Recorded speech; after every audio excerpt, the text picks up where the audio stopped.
Hi అందరికి. చాలా రోజుల తర్వాత మళ్ళీ నేను లాంగ్ వీడియోతో వస్తున్నాను. ఈరోజు ఏంటంటే ఇడ్లీ అండ్ దోశకి రుబ్బు ప్రిపరేషన్ అనమాట. అంటే నెక్స్ట్ వీక్ మళ్ళీ ఎలా ఉంటుందో తెలీదు.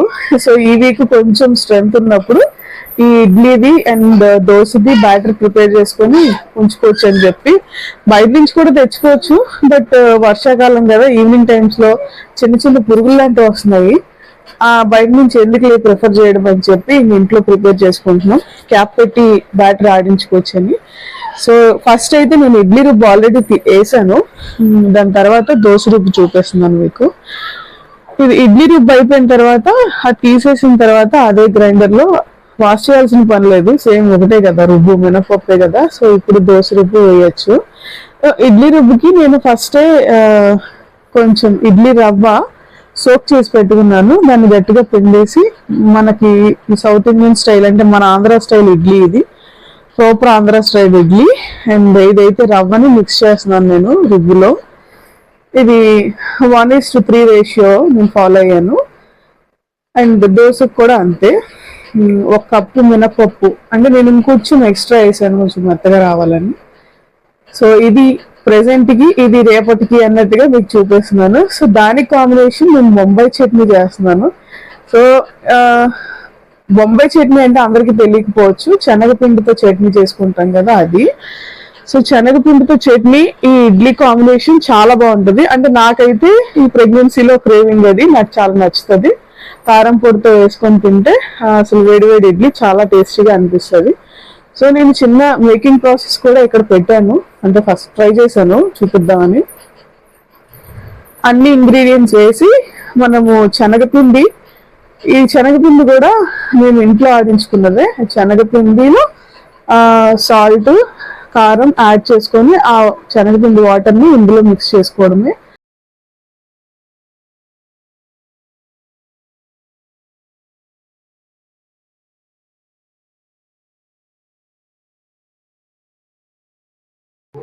సో ఇది అయ్యేలోపు నేను మీకు ఒక స్టోరీ చెప్దాం అనుకుంటున్నాను. ఇది ప్రెసెంట్ ఏపీలో జరుగుతున్న ఒక ఇష్యూ మీదే. కాకపోతే నేను ఎవరికి అపోనెంట్ కాదు, ఫర్ కాదు. ఒక స్కూల్ ఉంది, ప్రిన్సిపల్ మంచోడే అనుకుందాం. ప్రిన్సిపల్ మంచోడు, తను పిల్లల కోసం, స్టాఫ్ కోసం, పిల్లల కోసం ఎక్కువ ఆలోచించే మనిషి. కానీ స్టాఫ్, టీచర్స్ చూపించే దుడుసుతనం, టీచర్స్ పిల్లల మీద చూపించే దుడుసుతనం వల్ల ఆ టీచర్, పిల్లల తాలూకా పేరెంట్స్ కానీ వాళ్ళు ఎవరికి సాటిస్ఫాక్షన్ లేకపోవడం వల్ల మొత్తం స్కూలే మూసేసుకోవాల్సినంత స్థితి వచ్చింది. కానీ ప్రిన్సిపల్ మంచోడే అనుకుందాం. సో ప్రిన్సిపల్ అంటే ఇక్కడ ఎవరు, టీచర్స్ ఎవరు అనుకుంటున్నారు, ఆ పేరెంట్స్ ఎవరు అనుకుంటున్నారు, మీరు కామెంట్ చెప్పండి. అంటే బిహేవియర్ ఎలా ఇంపాక్ట్ అవుతుంది ఏ టాపిక్ మీదైనా, అంటే సొసైటీ మీద కానీ, స్కూల్ పిల్లల మీద కానీ, దేని మీదైనా ఎలా ఇంపాక్ట్ అవుతుంది, ఒకరి బిహేవియర్ ఇంకొకరికి ఎలా నష్టం వస్తుంది అనేది నేను జస్ట్ డిస్కస్ చేద్దాం అనుకున్నాను. సో అంతే, మనకి ఇంతకు మించి ఏమి స్టోరీ వద్దు. సో నేను చెప్పాలనుకున్నది చెప్పాను. సో మనకి నోరు మంచిదైతే ఊరు మంచిది అవుతుంది అంటారు కదా, ఆ టాపిక్ మీద నాకు చెప్పాలనిపించింది. సో ఇక్కడైతే మనకి బొంబాయి చట్నీ రెడీ అయిపోయింది.